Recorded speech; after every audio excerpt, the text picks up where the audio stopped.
Everyone. सो हमें पता है कि NEET 2026 is going to be on 3 May और बहुत कम दिन बचे हैं उसकी तैयारी के लिए। तो क्या ऐसी चीज़ें जो हमें नहीं करनी चाहिए इस टाइम पे? प्लीज़ कोई भी नए टॉपिक ना पढ़े और मॉक टेस्ट के मार्क को लेके कोई चीज़ एनालिसिस ना हो। और इस टाइम पे आपको जो बेसिक चीज़ें हैं आपको रिवीजन पे फोकस करना है। तो सबसे पहले क्या चीज़ें हमें करनी चाहिए नीट के लिए?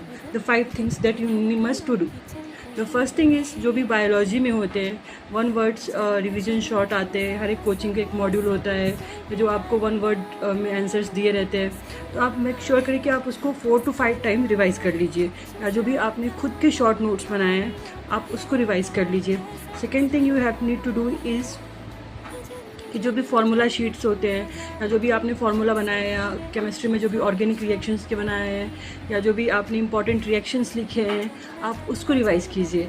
Third thing you need to do कि आपको इस टाइम पे कोई मॉक टेस्ट नहीं देना है, क्योंकि आप मॉक टेस्ट दोगे आपके मार्क्स थोड़े ऊपर नीचे होंगे and you will feel lack of confidence. तो अभी इस टाइम पे आपको क्या करना है, सिर्फ रिवीजन पे फोकस करना है। फोर्थ थिंग जो आपको करनी है इस टाइम पे, सबसे इम्पॉर्टेंट थिंग कि आपको लास्ट 10 ईयर्स की जब QIQ अगर आपने कर रखे है तो एक बार रिवाइज़ कर लीजिए। अगर आपने नहीं किए तो प्लीज़ मेक श्योर कि आप एक बार ओवरलुक कर लें, क्योंकि कभी कभी क्या होता है क्वेश्चंस रिपीट हो जाते हैं।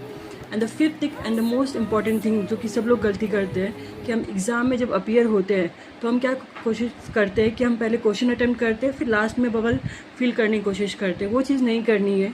आपको क्या करना है कि जब आप क्वेश्चन सॉल्व कर रहे हो, अगर सपोज आपने 5 क्वेश्चन सॉल्व किए तो ट्राई टू मेक श्योर कि आप बबल उसके साथ ही फिल कर लो, क्योंकि कभी कभी क्या होता है कि लास्ट में आप जब बबल फिल करने जाते हो तो यू फील वेरी एंग्जियस और वो बबल ऊपर नीचे हो जाता है या जो बबल होता है वो पूरा फिल नहीं हो पाता, तो उससे भी आपकी जो मार्क्स होंगे वो काउंट नहीं होंगे, सही हो के भी वो सही नहीं होंगे। मेक श्योर कि जो आप बबल कर रहे हो वो साथ में ही करो। And the sixth and most important thing कि नीट में आपको एग्ज़ाम के टाइम जितने क्वेश्चंस आए आप उतने ही अटैम्प्ट करें एंड प्लीज़ कोई तुक्का ना लगाए, क्योंकि आपको उस एक लालच के चक्कर में आपकी अगर 1 मार्क्स भी कम होती है तो आपकी रैंक में बहुत बड़ा डिफरेंस आता है। तो जितने क्वेश्चंस आपको आए उतने क्वेश्चंस कॉन्फिडेंटली करें and please don't do the तुक्का। एंड सबसे इम्पॉर्टेंट थिंग आपको जो करनी है कि आप जब पेपर अटेम्प्ट कर रहे हो तो प्लीज़ आप एक ही बार में क्वेश्चन अटेम्प्ट करने की कोशिश ना करो, आप उसको 2 से 3 शिफ्ट में करो। इसके बारे में हम नेक्स्ट वीडियो में बात करेंगे।